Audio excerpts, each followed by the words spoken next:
PHP। अब हम जानेंगे PHP के बारे में। PHP का मतलब होता है hyper text pre processor. PHP एक सिंपल और इजी टू यूज लैंग्वेज होती है जो कि प्रोग्रामर्स के द्वारा डिजाइनिंग, टेस्टिंग या फिर HP साइट्स के डेवलपमेंट के लिए यूज की जाती है। PHP में भी सिंटैक्स C एंड जावा की तरह ही होती है, जिनमें वेब डेवलपर आसानी से डायनामिक वेब पेज क्रिएट कर सकता है। आइए अब हम आपको PHP के बेनिफिट्स के बारे में बताते हैं, जो कि PHP को वेब डेवलपमेंट के लिए बहुत ही पॉपुलर बनाती है। जैसे ये फास्ट होती है और वेबसाइट पेजेस में फास्ट लोड हो जाती है क्योंकि ये HTML कोड में असेंबल होती है। ये एक ओपन सोर्स है और सोर्स कोड वेब पर फ्री अवेलेबल होती है। इजी टू यूज इसका सिंटैक्स बहुत ही सिंपल होता है, कोई भी नॉन प्रोग्रामर इसको आसानी से समझ सकता है। वर्सेटाइल, PHP काफी सारे ऑपरेटिंग सिस्टम पर रन करती है। सिक्योर, अगर PHP कोड अच्छी तरह से डिजाइनिंग किया गया हो तो इसका PHP कोड नहीं देखा जा सकता। कस्टमाइजेशन, ओपन सोर्स लाइसेंस होने की वजह से इसको मॉडिफाई करना ज्यादा आसान हो गया है। PHP वेरिएबल्स, अब हम आपको बताएंगे PHP वेरिएबल्स के बारे में। वेरिएबल्स के माध्यम से हम किसी भी टाइप के डेटा को वैल्यू की तरह स्टोर कर सकते हैं। वेरिएबल्स में नंबर्स, स्ट्रिंग्स या एरे हो सकते हैं। वेरिएबल्स को पूरे कोड में रीयूज किया जा सकता है, जिससे आपको इसे बारी बारी टाइप नहीं करना पड़े। PHP में वेरिएबल्स डॉलर के साइन से स्टार्ट होते हैं। देखते हैं आगे। तो अब हम आपको कुछ एग्जांपल्स के साथ PHP में वैल्यू स्टोर करके दिखाते हैं। जैसे कि आप देखेंगे, हमने स्क्रिप्ट लिखी my script have a nice day, और नंबर के लिए हमने स्क्रिप्ट लिखी my number is equal to 7 और माई लकी नंबर को कॉल कराया। आउटपुट देखने के लिए हम फाइल को सेव कर लेते हैं और इसे वेब ब्राउजर में ओपन कर लेते हैं। तो आप यहाँ पर देख सकते हैं कि माई लकी नंबर इज 7। तो मुझे उम्मीद है इस तरह से आपको वेरिएबल डिफाइन करना और वैल्यू स्टोर करना समझ आ चुका होगा। नेमिंग कन्वेंशंस, PHP वेरिएबल्स की नेमिंग के लिए आपको कुछ रूल्स फॉलो करने पड़ते हैं। जैसे PHP वेरिएबल ब्रैकेट अंडरस्कोर से स्टार्ट होना चाहिए। PHP वेरिएबल्स में अल्फाबेट्स या न्यूमेरिक वैल्यू या अंडरस्कोर या यूज हो सकता है। वेरिएबल्स में एक से ज्यादा वर्ड्स होने पर अंडरस्कोर से सेपरेट करना होता है, जैसे डॉलर, माई स्कोर वेरिएबल्स। अब हम आपको PHP में ऑपरेटर्स के बारे में बताएंगे। PHP कई तरह के ऑपरेटर्स होते हैं जिन्हें हम कैटेगरी में बताते हैं। पहला है अरिथमेटिक ऑपरेशन। अब हम आपको अरिथमेटिक ऑपरेटर्स के बारे में बताएंगे। अरिथमेटिक ऑपरेटर्स का यूज कई सारे प्रोग्राम्स के लिए किया जाता है। टेबल की लिस्टिंग के लिए भी किया जाता है, जैसा कि आप इस टेबल पर देख सकते हैं। और दूसरा है असाइनमेंट ऑपरेटर्स। अब जानेंगे असाइनमेंट ऑपरेटर्स के बारे में। बेसिक असाइनमेंट ऑपरेटर्स होते हैं जैसे कि इक्वल टू। इसका यूज किया जाता है किसी भी वेरिएबल को इक्वल टू करने के लिए या फिर किसी भी वेरिएबल की वैल्यूज को दूसरे वेरिएबल की वैल्यू से इक्वल करने के लिए। तो इस तरह से आप असाइनमेंट ऑपरेटर्स का यूज कर सकते हैं। तीसरा है कंपैरिजन ऑपरेटर्स। अब हम बात करते हैं कंपैरिजन ऑपरेटर्स के बारे में। कंपैरिजन ऑपरेटर्स का यूज कंपैरिजन और उनके बीच के रिलेशनशिप को चेक करना होता है। तो हम मोस्ट इंपॉर्टेंट कंपैरिजन को इस टेबल पर देख सकते हैं, जो कि PHP में बहुत ज्यादा यूज किए जाते हैं। जैसे कि equal to, identical to, not equal to, not identical to, greater than और इक्वल टू और less than. The for loop. अब हम आपको PHP में फॉर लूप के बारे में बताएंगे। फॉर स्टेटमेंट्स का यूज तब किया जाता है जब आपको पता हो कि आपको कितनी बारी किसी स्टेटमेंट को एग्जीक्यूट करना है। इसके लिए आप सिंटैक्स इस तरह से लिख सकते हैं। For initialization semicolon, condition semicolon, increment. इसके बाद आप कर्सर ब्रैकेट ओपन करेंगे और code to be executed semicolon लगाकर सेमीकोलन को क्लोज कर देंगे। तो आइए आपको इसका एक एग्जांपल दिखाते हैं। जैसे कि आप स्क्रिप्ट पर देख रहे हैं, बॉडी टैग के अंदर फॉर लूप लगाया गया है। $i is equal to 1, semicolon $1 less than equal to 10, semicolon $i plus plus आपने PHP के लिए स्टेटमेंट दी, फिर कर्ली ब्रैकेट क्लोज कर देंगे और फिर बॉडी टैग और HTML टैग क्लोज करके हम इसे सेव कर देंगे। तो अब आप यहाँ पर अपना आउटपुट देख सकते हैं। आपको PHP फाइल को .php के नाम से सेव करना होगा और सारी फाइल्स ओनली वेब स्पेस पर ही खुलनी चाहिए। अब हम जानते हैं कि दो नंबर्स का मल्टीप्लिकेशन PHP की सहायता से कैसे कर सकते हैं। तो इसके लिए हम सबसे पहले स्टार्ट मेन्यू पर जाते हैं। स्टार्ट मेन्यू पर क्लिक करने के बाद अब हम नोटपैड चूज करेंगे। नोटपैड पर क्लिक करते ही हमारे सामने नोटपैड ओपन हो गया, जो कि अभी एक ब्लैंक डॉक्यूमेंट है। अब हम इसमें दो नंबर्स का मल्टीप्लिकेशन रिजल्ट निकालने के लिए कोडिंग करेंगे। तो आइए देखते हैं हम कोडिंग किस तरह से करते हैं। तो सबसे पहले हम टैग देते हैं HTML, जो हमारा बेसिक टैग होता है, और उसके बाद हम हेड टैग देते हैं। तो जैसा कि आपने देखा, मैंने यहाँ पर हेड टैग दिया और इसी के अंदर एक और टैग आता है जिसे बोलते हैं टाइटल टैग। हम यहाँ कोई भी टाइटल दे सकते हैं, जैसा कि मैं यहाँ टाइटल दे देती हूँ मल्टीप्लिकेशन ऑफ 2 नंबर्स। अब इसके बाद हम टाइटल टैग को क्लोज कर देते हैं। जैसा कि आप देख रहे हैं, मैंने टाइटल टैग क्लोज कर दिया और उसके बाद हम हेड टैग भी क्लोज कर देते हैं। जैसा कि आप सभी जानते हैं कि हेड टैग क्लोज होने के बाद हम बॉडी टैग देते हैं। तो यहाँ पर मैंने बॉडी टैग दे दिया और अब हम यहाँ पर PHP लगा देते हैं। जैसा कि आप देख रहे हैं, टैग और फिर क्वेश्चन मार्क और उसके बाद PHP। अब आप देख सकते हैं हमने यहाँ पर टाइप किया है फंक्शन मल्टीप्लिकेशन और स्मॉल ब्रैकेट स्टार्ट करके उसमें दिया है वेरिएबल A और वेरिएबल B। वेरिएबल वैल्यू को स्टोर करने के काम आते हैं और ये वैल्यू को होल्ड करते हैं।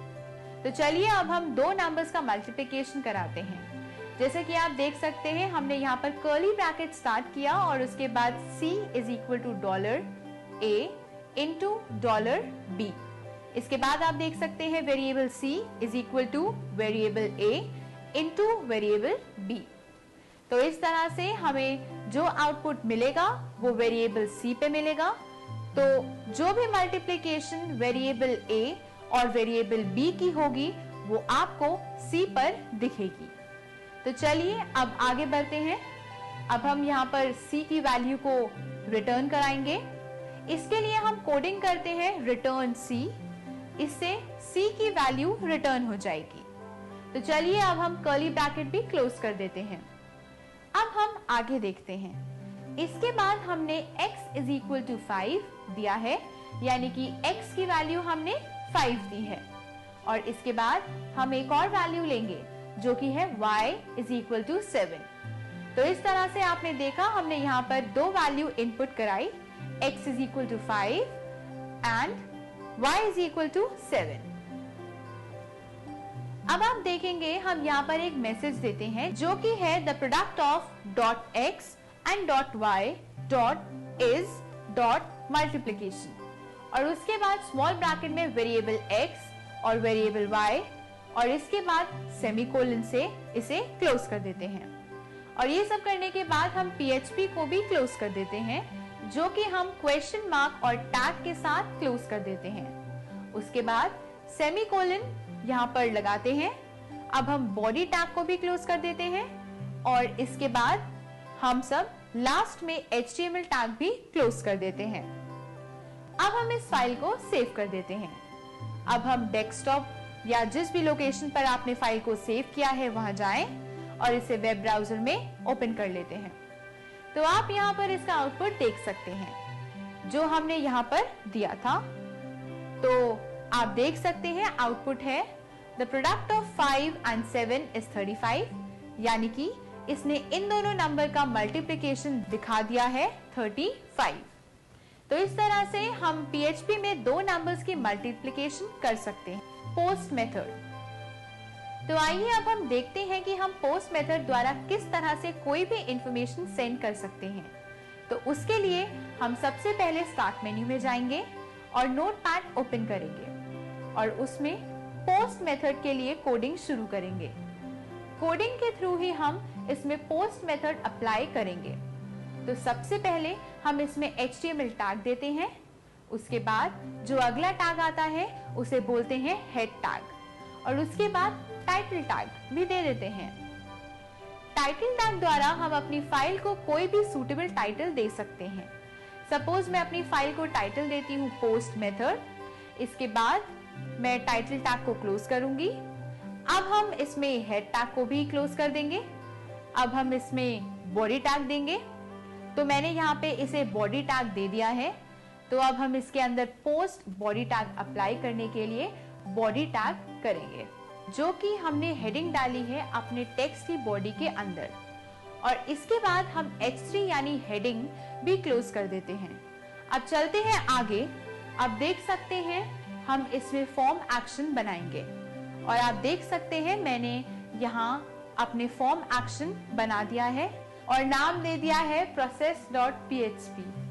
ये उस फाइल का नाम है जो कि हम एक और फाइल बनाएंगे जो कि process.php के नाम से सेव होगी और मेथड में हम देते हैं पोस्ट। तो इस तरह से फॉर्म एक्शन तैयार करते हैं यहाँ पर। तो देखते हैं हम आगे की कोडिंग। अब हम इसे आगे टाइप करते हैं सिलेक्ट नेम। जैसा कि आप देख रहे हैं हमने इसमें सिलेक्ट नेम में दे दिया है आइटम और इसके बाद हम अगला टैग देंगे ऑप्शन, जिसमें कि हमने दिया है बाथ सोप, यानी कि आइटम के अंदर है उसमें पहला ऑप्शन दिया है बाथ सोप का। यह हम एक ड्रॉप डाउन पैलेट बना रहे हैं, जिससे कि हम देख सकते हैं कि इस ड्रॉप डाउन लिस्ट में क्या क्या आइटम्स होंगे, जिससे कि हम अभी ऑप्शंस में रख रहे हैं। अब हम ऑप्शन टैग को भी क्लोज कर देते हैं। जैसा कि आप देख सकते हैं मैंने ऑप्शन टैग को भी क्लोज कर दिया है। अब हम इसे एक और ऑप्शन देते हैं जो कि आप देख रहे हैं टूथब्रश, यानी फर्स्ट ऑप्शन हमारे पास है बाथ सोप और दूसरा ऑप्शन हमारे पास है टूथब्रश।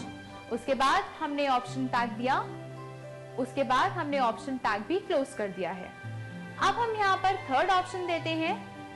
पहले हमने ऑप्शन टैग लगाया, उसके बाद हमने थर्ड ऑप्शन दिया वॉशिंग सोप। अब हमने ऑप्शन टैग क्लोज कर दिया। तो इस तरह से आपने यहाँ पर देखा हमने इसे 3 ऑप्शंस दिए हैं। अब हम लास्ट में एक और ऑप्शन देंगे जो हम देंगे शैम्पू। उसके बाद हम ऑप्शन टैग भी क्लोज कर देंगे।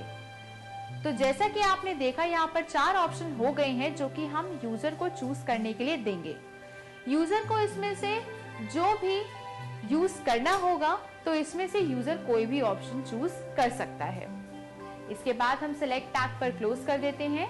अब इसके बाद हम इसमें क्वांटिटी देते हैं, यानी जिस भी आइटम को यूजर चूज करेगा उसकी क्वांटिटी हम यहाँ देते हैं। उसके लिए आप देख रहे हैं मैंने टाइप किया है क्वांटिटी और इनपुट नेम में मैंने दिया है क्वांटिटी और इसका टाइप मैंने दिया है टेक्स्ट।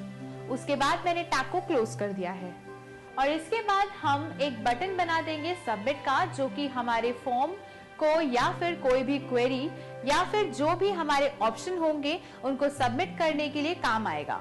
तो आप देख रहे हैं मैंने यहाँ पर इनपुट टाइप कर दिया है सबमिट। तो इसे हम एक ऑप्शन मिल जाता है सबमिट का, जिससे हम फॉर्म को सबमिट कर सकते हैं। अब हम फॉर्म टैग क्लोज कर देते हैं। अब हम बॉडी टैग भी क्लोज कर देते हैं। इसके बाद सबसे लास्ट में हम HTML टैग भी क्लोज कर देते हैं। अब हम फाइल को फाइल मेन्यू में जाकर सेव कर देते हैं। अब हम इस फाइल का आउटपुट वेब ब्राउजर में देखेंगे। अब हम दोबारा से नोटपैड को ओपन करेंगे, जिसमें कि हम .php वाली फाइल को ओपन करेंगे। जैसा कि आप देख रहे हैं नोटपैड ओपन हो चुका है। अब हम इसमें PHP के लिए दोबारा से कोडिंग करेंगे, जिसका लिंक हमने new.html वाली फाइल में दिया है। तो इसके लिए हम देखते हैं किस तरह से कोडिंग करेंगे। इसके लिए हम सबसे पहले टाइप करेंगे HTML और फिर देंगे हम हेड टैग, जिसके अंदर हम टाइटल टैग देते हैं और आप इसमें टाइटल दे देते हैं। जैसा कि मैं टाइटल दे देती हूं दिस इज PHP। अब मैं टाइटल टैग को क्लोज कर देती हूँ। उसके बाद जो टैग शुरू होता है उसे बोला जाता है बॉडी टैग। तो अब हम यहाँ पर बॉडी टैग स्टार्ट करते हैं, जिसमें हम बॉडी देते हैं टैग क्वेश्चन मार्क PHP, और जो भी हमारे आइटम की क्वांटिटी है वो हम यहाँ दे देते हैं। और इसके बाद नेक्स्ट हम देते हैं आइटम। तो जैसा कि आपने देखा मैंने यहाँ पे दिया है आइटम, जो हमारा आइटम है। अब आप आगे देखेंगे कि क्वांटिटी को किस तरह से डिफाइन किया गया है। जैसे कि आप देख रहे हैं quantity is equal to post, उसके बाद ब्रैकेट के अंदर क्वांटिटी, उसके बाद हमने यहाँ पर सेमीकोलन का यूज किया है। इसी तरह से अब हम आइटम के लिए भी करेंगे। तो यहाँ पर हमने टाइप कर लिया है item is equal to post, और ब्रैकेट के अंदर यहाँ पर हमने दिया है आइटम, उसके बाद सेमीकोलन। तो आइए अब हम देखते हैं आगे की कोडिंग, जिसमें हमने दिया है बी टैग, यानी कि ये हमारे टेक्स्ट को बोल्ड करेगा, जो कि हमने आगे टाइप किया है यू ऑर्डर, इसके बाद क्वांटिटी, और इसके बाद दे देते हैं हम आइटम, और इसके बाद हम BR टैग को क्लोज कर देते हैं, जो कि लाइन को ब्रेक करेगा। तो इस तरह से आपको, जिससे कि ये ऑटोमेटिकली नेक्स्ट लाइन में आ जाएगा। अब हम इसमें एक और मैसेज टाइप करेंगे, जो कि हमने मैसेज डाला है thank you for visiting ABC stores, और इसके बाद हमने बोल्ड टैग क्लोज कर दिया है। इसके बाद हमने यहाँ पर PHP क्लोज कर दिया है, और उसके बाद हमने बॉडी टैग भी क्लोज कर दिया है, और सबसे लास्ट में हम HTML टैग भी क्लोज कर देते हैं। तो ये सारी स्क्रिप्टिंग हमने तैयार कर ली है, जो कि हमें यूज करनी है पोस्ट मेथड के लिए, और इसको हमें नाम देना है प्रोसेस। तो आइए इस फाइल को सेव करते हैं। उसके लिए हम फाइल मेन्यू में जाएंगे और सेव ऑप्शन चुनेंगे। अब आप इसमें डायरेक्टरी नेम देंगे जहां आपको फाइल सेव करनी होगी। उसके बाद हम इसे नेम देंगे process.php। अब हम इसे सेव बटन पर जाकर सेव कर देते हैं। तो चलिए अब हम इसका आउटपुट देखते हैं। आउटपुट देखने के लिए हम सबसे पहले फाइल की लोकेशन में जाकर फाइल को वेब ब्राउजर में ओपन करते हैं, जैसा कि आप देख रहे हैं। हमारे पास एक वेब ब्राउजर ओपन हो चुका है, और इस वेब ब्राउजर में हमारे पास यहाँ एक पैलेट है, जिसमें आपको सभी ड्रॉप डाउन ऑप्शंस दिखाई दे रहे हैं, जैसे कि bath soap, toothbrush, washing soap और शैम्पू, जो कि हमने अपनी फाइल में दिए थे। उसके बाद हम क्वांटिटी वाले बॉक्स में हम क्वांटिटी डाल सकते हैं, और सबमिट क्वेरी बटन पर जाकर हम फॉर्म को सबमिट कर सकते हैं। तो चलिए अब हम इस फॉर्म को फिल करते हैं। तो सबसे पहले हम वॉशिंग सोप का ऑप्शन देखते हैं, और क्वांटिटी हम देते हैं 5। अब हम सबमिट क्वेरी बटन पर जाकर इसे सबमिट कर देते हैं, और इसका रिजल्ट देखते हैं। सबमिट करने के बाद आप देखेंगे आपके सामने एक पैलेट ओपन हो जाता है, और यहाँ पर आपको इसमें एक मैसेज दिख रहा है यू ऑर्डर्ड 5 वॉशिंग सोप्स, और साथ ही में नीचे से एक नोट आ रहा है thank you for visiting ABC stores. तो इस तरह से आपने देखा कि हमने किस तरह से पोस्ट मेथड का यूज करके इंफॉर्मेशन को सेंड किया। ये काफी यूजफुल होता है, और यूजर इसका यूज करके काफी इंटरैक्टिव पेजेस बना सकता है। Continue statement. अब हम देखेंगे कि कंटिन्यू स्टेटमेंट का यूज कैसे करते हैं। स्टार्ट मेन्यू पर क्लिक करने के बाद हम नोटपैड ओपन करते हैं। अब हम इसमें कोडिंग करेंगे, जिससे कि हम समझ सकते हैं कि हम कंटिन्यू स्टेटमेंट का यूज कैसे कर सकते हैं। और सबसे पहले हम स्टार्ट करते हैं HTML से, और उसके बाद हम हेड टैग देंगे। उसके अंदर टाइटल टैग देते हैं, जैसे कि मैं टाइटल दे देती हूँ कंटिन्यू स्टेटमेंट, और इसके बाद हम टाइटल टैग क्लोज कर देते हैं, और अब हम हेड टैग को भी क्लोज कर देते हैं। अब हम इसमें अगला टैग लगाते हैं, जो कि है बॉडी टैग, और इसके बाद इसमें हम PHP इंसर्ट करते हैं। जैसा कि आपने देखा हमने टैग स्टार्ट किया है, और उसके बाद हमने क्वेश्चन मार्क का साइन हमने यहाँ पर टाइप किया है, और उसके बाद PHP लिखा है। जैसा कि आप देख रहे हैं हमने कर्ली ब्रैकेट्स यहाँ से स्टार्ट किया है, और उसके बाद हम यहाँ पे इफ टाइप करते हैं, जो कि हमारी कंडीशन है। अब हमने स्मॉल ब्रैकेट के अंदर वेरिएबल लिखा है जो कि i इज इक्वल टू 5 और उसके बाद हमने स्मॉल ब्रैकेट क्लोज कर दिया है। इसका मतलब है कि अगर i 5 है तो कंडीशन क्या होना चाहिए। उसके बाद हमने यहाँ पर टाइप किया है कंटिन्यू, जिसका मतलब है कि नंबर कंटिन्यू रहेंगे और उसके बाद हमने यहाँ पर लगाया है सेमीकोलन। अब हम इसमें आगे देखते हैं कि हमने इसमें किस तरह से मैसेज दिया है, जो कि है द नंबर इज, और इसके बाद हमने जो यहाँ पे वेरिएबल है उसे डिफाइन किया है और br टैग देकर हमने लाइन ब्रेक की है। तो इस तरह से हम नंबर को प्रिंट कराएंगे और फिर फॉर लूप से इसमें इंक्रीमेंट होता रहेगा और br टैग से लाइन ब्रेक होती रहेगी। तो अब हम इसमें सेमीकोलन लगाकर इसे बंद कर देते हैं। तो इसके बाद हम यहाँ फॉर लूप को क्लोज कर देते हैं। उसके लिए हम कर्ली ब्रैकेट क्लोज कर देते हैं और उसके बाद क्वेश्चन मार्क और टैग लगा देते हैं, जिससे कि PHP भी क्लोज हो जाएगा। तो आइए अब हम इसकी एंडिंग की ओर बढ़ते हैं। अब हमारी कोडिंग एंडिंग पे है, तो अब हम अपने मेन टैग क्लोज करते हैं और सबसे पहले हम टैग क्लोज करते हैं बॉडी टैग। तो जैसा कि आप देख सकते हैं हमने बॉडी टैग क्लोज कर दिया है और सबसे लास्ट में हम HTML टैग भी क्लोज कर देते हैं। तो इस तरह से हमारी कोडिंग कंप्लीट हो चुकी है। तो इस तरह से आप देख सकते हैं हमारी कंटिन्यू स्टेटमेंट की कोडिंग खत्म हो चुकी है। अब हम इस डॉक्यूमेंट को फाइल मेन्यू में जाके सेव कर देते हैं।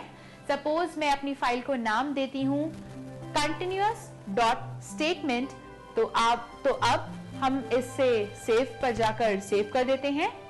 अब अपनी फाइल का आउटपुट देखने के लिए हमने अपनी फाइल जिस लोकेशन पर सेव की थी उस लोकेशन पर जाते हैं और अपनी फाइल को डबल क्लिक करके वेब ब्राउजर में ओपन करते हैं और अब आप देख सकते हैं हमारी फाइल वेब ब्राउजर पर ओपन हो चुकी है।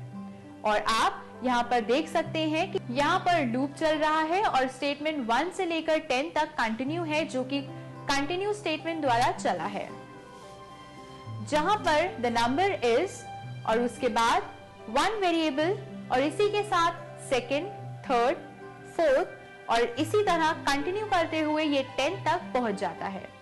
तो इस तरह से आपने सीखा कि किस तरह से आप कंटिन्यू स्टेटमेंट का यूज करके किस तरह से अपनी फाइल को उपयोगी बना सकते हैं।